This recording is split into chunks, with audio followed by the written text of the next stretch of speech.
Welcome to Make Academy with AI Automation Elite.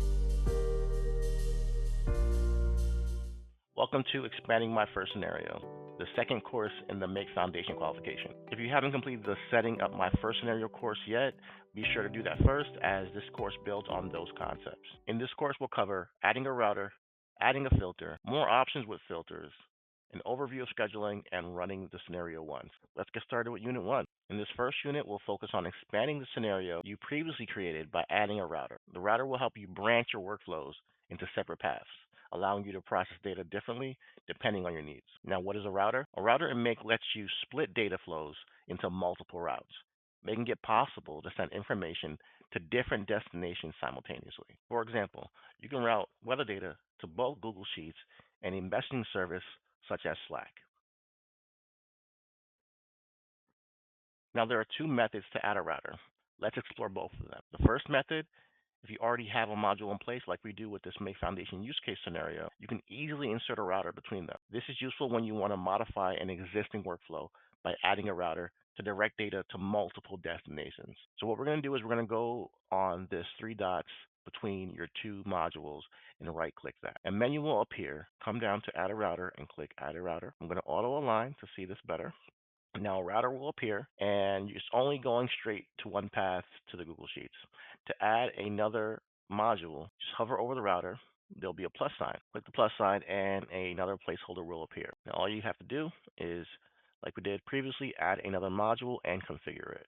Let's add another Google Sheets, add a row module for this demonstration. Configure the module as always and click OK. Now, do not save any of this at the moment, as we will be reverting back to our original scenario, but for now we're doing this for a demonstration. Now, for the second method, this is perfect if you want to start fresh or if you want to add a router at the end of a workflow. So what we're going to do is we're going to add a router at the end of this Google Sheets workflow to see if you can split the data even further. For this method, I want you to look down below to the tools section here. You got these three buttons, and the first one is called Flow Control. When you click this green button, you'll see a bunch of options on how you can manage the flow and data within your scenario. I want you to go down to routers, and a router will appear on its own. Now, it's not connected to anything, so all you have to do is drag this to the module that you would like to take data from, and it should automatically connect. Once you've connected it, all you have to do is once again click the plus sign and add your modules. We're going to go ahead and add another two Google Sheets add a module. Now, once you've added the modules and successfully configured them, your scenario should look something like this. As you can see, it's getting larger and a little bit more robust. And as your scenario continues to grow, it can get a bit complicated to see how the data flows through your scenario. So luckily, Make has this control button down below called Explain Flow. Click the Explain Flow button to see how your data flows within your scenario. This helps you visualize how the data will flow between your routers and your modules and in what order they will flow.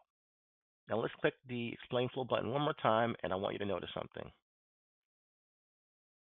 See how the data at the first router gets stuck here and waits for the entire first line to go through before it hits the second Google Sheet down below? This is the order of your flow. Now, if you want to switch the order of your flow, all you have to do is go to the router, right-click it, and click Order Routes. Now, say for instance you want it to go down first before it goes up. All you have to do is click and hold on the second router and drag it up and click Apply to save. Now let's click Explain Flow one more time and let's see how it changes. And see how it goes down before it goes up? You successfully changed the order of your data. And that wraps up Unit 1 on adding a router. In the next unit, we'll continue by learning how to add a filter to your scenario. Don't forget to like, subscribe, and hit the bell icon for more automation tips. Thanks for watching.